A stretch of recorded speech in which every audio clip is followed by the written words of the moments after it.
Hello, and welcome to NASA Grants and Cooperative Agreements 101, an overview of federal financial assistance.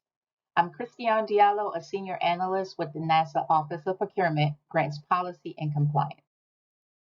The purpose of this training is to provide you with an overview of the federal financial assistance. There are three objectives that we will be covering. The first is to understand and identify the different types of federal financial assistance.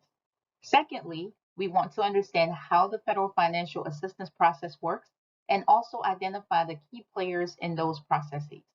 And last but not least, we want to understand the statutory authorization and regulations that govern federal financial assistance. Before we begin, let's go over a brief history of awards.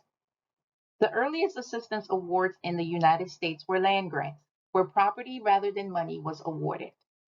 After the Constitution was adopted, the federal government made compacts with each state entering the Union, compacts which were passed by Congress and accepted by the individual territorial legislatures. Under these compacts, the federal government granted land to the states that was to be used to establish public primary and secondary schools. Throughout the 19th century, Congress continued to make grants to the states that provided for schools as well as grants to build public buildings and also aid internal improvements such as railroads. Grants played a significant role in the establishment of many of the nation's leading universities. And as our nations and population grew, so did the role of the federal grants. This graphic represents historical events that occur leading to the expansion of federal grants. Now let's take a look at each one of them. The first is the Land of Ordinance of 1785. This was established as a standardized system for the sales of lands and also allowed for land to be granted for public schools. Second is the Morrill Act of 1862. This provided grants to the states to establish land grant colleges and required states to submit annual reports for grant-related expenditures. In 1879, there was the Act to promote the education of the blind, and this was the first monetary grant. In 1887, we have the Hatch Act. This act established the first cash grant to the state. The Weeks Act in 1911 required states to provide matching funds and submit expenditure plans for a grant award. In 1977, we have the Federal Grant of Cooperative Agreement Act, which I believe some of you may be familiar with. This act clarified instruments of federal financial assistance. And last on our list is the Title II of the Code of Federal Regulations, also known as 2 CFR Part 200. This was established in 2014 and was aimed to streamline the grants award process, eliminate redundant regulations, and also emphasize performance measurements in awarding and evaluating projects. Now let's talk about the different types of federal financial assistance.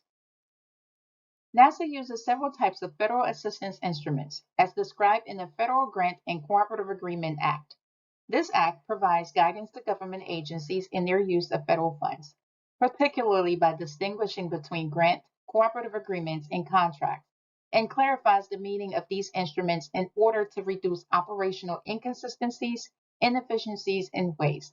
The act also encourages the use of competition. Now let's look at the difference between a grant and cooperative agreement. As you can see, grant and cooperative agreement are similar in nature. They're both used to transfer money or property to a recipient. They both support or stimulate a public purpose. That is, when the intended objective of a funded project benefits the public. The one difference between the two instruments is substantial involvement on the federal agency's part. Agencies, including NASA, uses the substantial involvement criteria to determine whether to issue a grant or a cooperative agreement. Such involvement exists when the responsibility for project management, control, or performance is shared by NASA and the recipient, and NASA has the right to intervene, including interrupting or modifying project activities. There are two categories of awards, discretionary and non-discretionary, also known as mandatory awards. Discretionary awards permit the federal government, according to specific authorizing legislation, to exercise judgment in selecting the recipient through a competitive award process. With discretionary awards, the government can put conditions on the award and determine the amount of funding. Most discretionary awards fall into the categories of research, demonstration, training, service delivery, construction, scholarships, and fellowships. As for non-discretionary awards, these are awards that a federal agency is required to award if a recipient meets the qualifying conditions. They are also known as entitlement awards because, upon meeting the qualifying conditions, the recipient has an enforceable right to receive the assistance. It is important to note that NASA does not have, nor does it issue mandatory awards. This table highlights some similarities and differences between a discretionary and non-discretionary award. The process for both begins with authorization from Congress and the agency closing out the award at the end of the project period. The differences lies in the publication, application, and selection. For discretionary awards, the agency advertises the availability of funds, prospective recipients apply, and the agency reviews the applications and select proposals for funding. For non-discretionary awards, the agency notifies eligible applicants who then submit required state plans, assurances, and certifications. Then the agency reviews those submissions for compliance. Now let's take a moment to check your understanding of the differences between a grant and a cooperative agreement. In this scenario, NASA is interested in supporting heliophysics research at universities across the United States and does not intend to design, coordinate, or influence the research. Instead, NASA will provide financial assistance to support project ideas from the public and monitor performance once projects are funded. Can you identify the appropriate award instrument? If you guessed grants, then you are correct. NASA is not the direct beneficiary of this project and is providing financial assistance to support a public purpose. Also, no substantial involvement is anticipated from NASA, therefore, it is a grant. Let's take a look at our second knowledge check. In this scenario, NASA would like to provide graduate fellowships to students at U.S. universities with the goal of introducing youth to STEM and building a diverse STEM workforce. The selected fellows will receive financial support from NASA while implementing research on their areas of focus. University faculty advisors must collaborate with a NASA technical advisor to develop their research proposals, and selected fellows will be mentored by a NASA technical advisor. Can you identify the appropriate award instrument?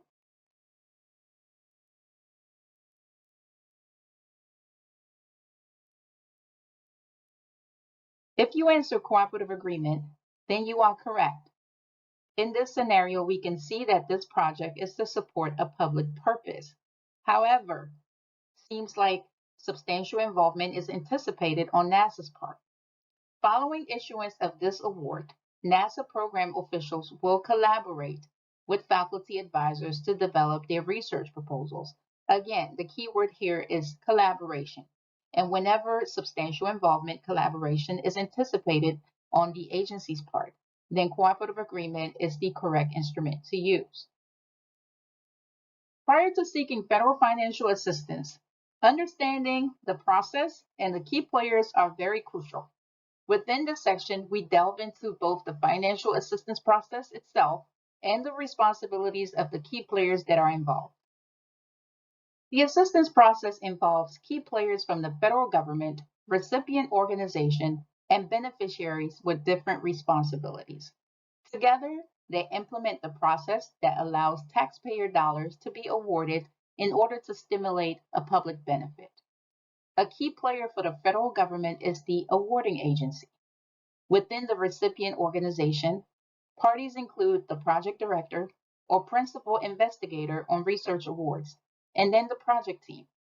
In the case of a pass-through award, the primary recipient subawards funds to subrecipient organizations. Note that the term subrecipients means recipients of subawards and not contractors under awards. Beneficiaries may be broadly defined as both the public in general and the specific group the award is targeted to assist. They should not be confused with recipients or subrecipients. The beneficiaries are the groups which benefit from the supported public purpose. Recipients and subrecipients do not benefit from the award. Rather, they act as the conduit for federal support of the public purpose by delivering services, conducting research, or performing in other areas. This table highlights the responsibilities of key players in the federal financial assistance process, which we touched on briefly in the previous slide. Now let's discuss the role of each. Within the federal government, Congress decides which activities deserve stimulation and support from the federal government and appropriates the funds. Prior to any agency issuing an award, Congress must authorize and appropriate funding for an award program. Note that Congress does not establish the federal award regulations with which federal agencies and award recipients must comply. The Office of Management Budget, OMB, is responsible for coordinating the development of government-wide award administration policies and rules with the federal award-making agencies, and then issues other guidance on awards administration to the agencies as needed. Federal agencies issue and administer award funds that Congress has appropriated. They are also responsible for ensuring that the awards are implemented in compliance with the regulations that OMB has instituted. The recipient organization, also known as non-federal entities, receive and implement federal awards. These entities include state and local, Indian tribal governments, institutions of higher education, hospitals, nonprofit and commercial organizations, and consortium of universities or states. Members of the general public are considered beneficiaries because they benefit from the results of award programs. For example, NASA Research Awards help advance the public's fundamental scientific knowledge of Earth and our solar system and the universe. NASA Fellowships Awards benefit the public by helping to build a diverse STEM workforce. Taxpayers have a vested interest in the efficient and effective use of federal funds. The media also plays a watchdog role by reporting on the misuse of funds or highlighting successful projects and the differences that they make in the beneficiaries' lives. Finally, there are interest groups who advocate for or against funding particular applicants, recipients, subrecipients, or programs for political reasons. Another component of the financial assistance process is the grants management lifecycle. The lifecycle encompasses 4 phases, each with its own sets of activities. The first is the pre-award phase. This phase involves 2 major activities: program development and application submission and review. After the appropriation is enacted by Congress, NASA plans and develops funding opportunities, which specifies the eligibility requirement for applicants. These funding opportunities are then posted on the NASA Solicitation and Proposal Integrated Review and Evaluation System, also known as INSPIRES. The funding opportunities are also posted in grants.gov. Applicants eligible for NASA funding opportunities submit proposals through INSPIRES. NASA conducts a review of these applications, including a peer review, as well as a pre-award risk assessment to determine whether an applicant qualifies to receive a grant and the level of risk posed to NASA if the grant is issued.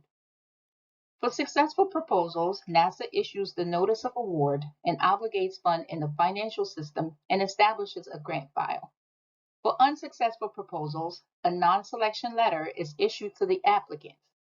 Once a grant is awarded, the focus shifts to the post-award phase, implementation and management of the funded project.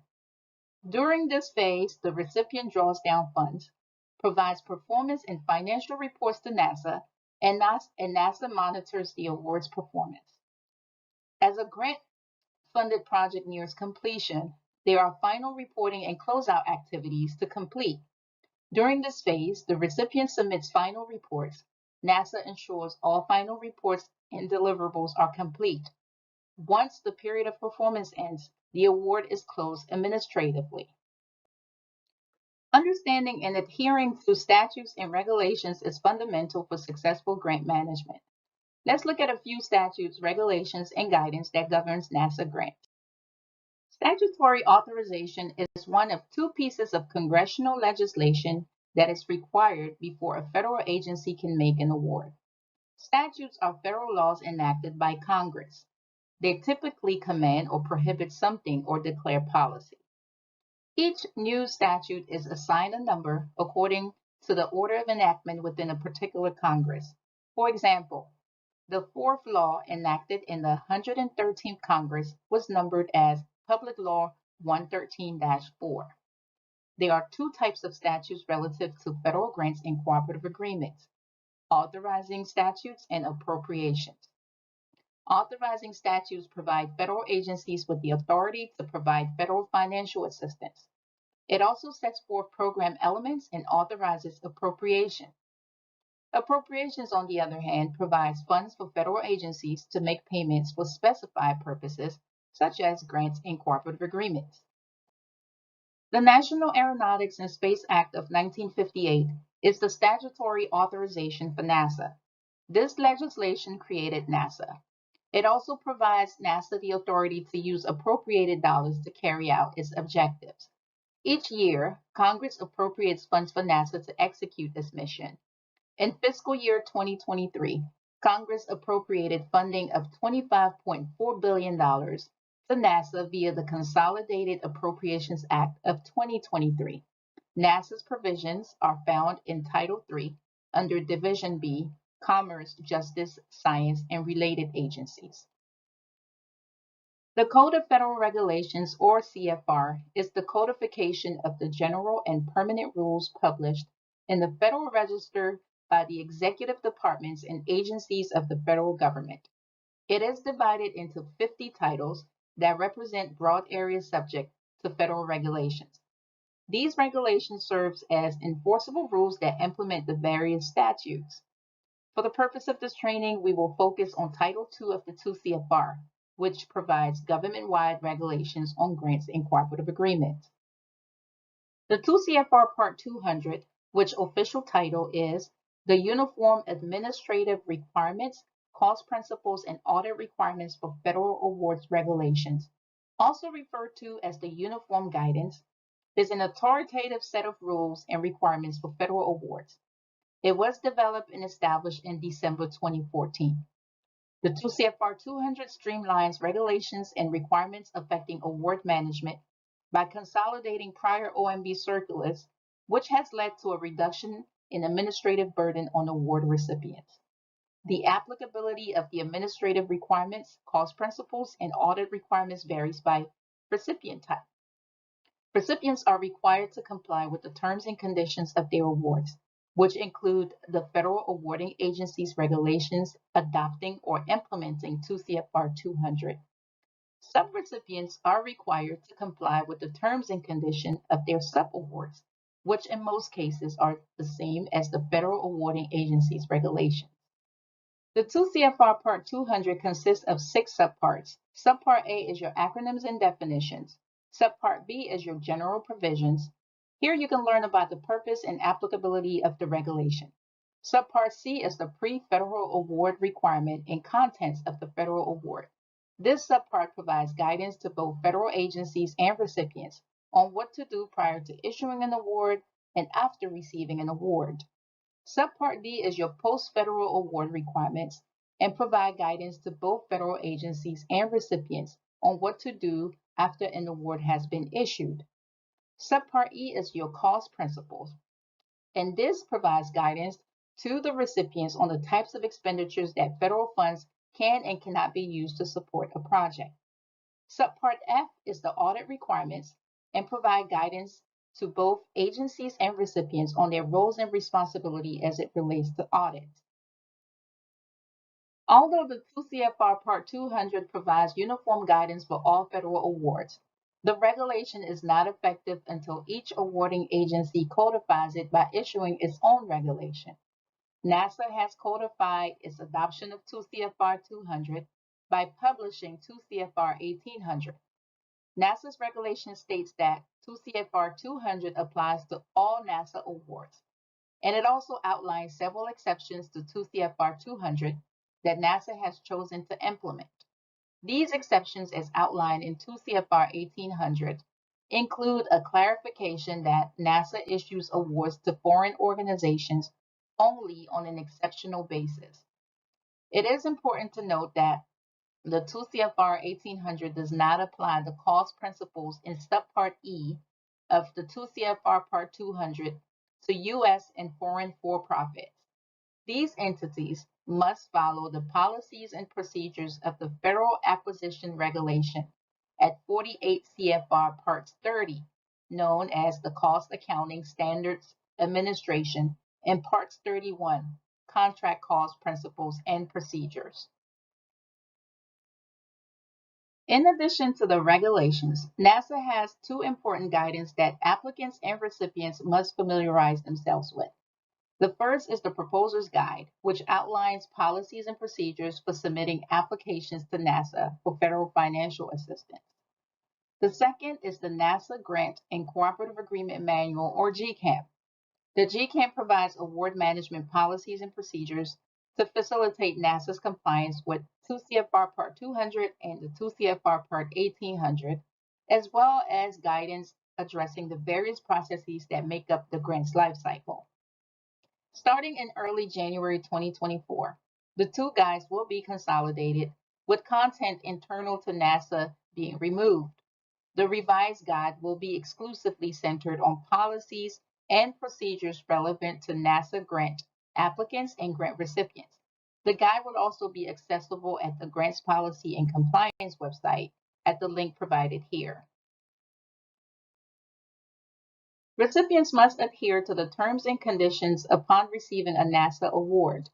Failure to comply with the terms and conditions of an award can result in potential consequences, including the risk of losing funding or becoming ineligible for future awards. Terms and conditions may be administrative, based on regulations or policies, or programmatic, based on specific requirements imposed by the program office, such as the timing and content of a particular report. Additional terms and conditions, referred to as specific conditions, may be placed on an award to aid the recipient in effectively managing the type of awards that is issued. Terms and conditions cover topics such as financial performance and progress reporting, changes in personnel or scope, property and equipment. It is important to note that the terms and conditions of an award flow down to subrecipients of a federal financial assistance award unless otherwise noted. This concludes the training on NASA's Grants and Cooperative Agreements 101, an overview of federal financial assistance. You now should be able to identify federal financial assistance types, identify the main parties that are involved within the financial assistance process, and also be able to explain the purpose of statutory authorization and regulations for federal financial assistance. If you have any questions about or comments on the information contained in this training, please contact the Grants Policy and Compliance team using the email provided on this slide. Here's a list of helpful links and resources as it relates to the information shared throughout this training. First is the Grants Policy and Compliance website.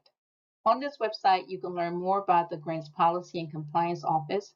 You can find a copy of NASA Grant and Cooperative Agreement Manual, as well as the Proposer's Guide. Also, a list of frequently asked questions as it relates to NASA grants. We also have the link to the 2 CFR Part 200 here. Finally, if you are interested in learning more about grants at NASA, we encourage you to visit our YouTube channel using the link provided here. This channel was recently established and will house all grants-related training. Also, be on the lookout for Grants 102. This will be posted on our YouTube channel soon and will focus on NASA's grants life cycle and the recipient's responsibilities for effective grant management. We want to thank you again for your interest in NASA grants, and we hope you enjoyed the training.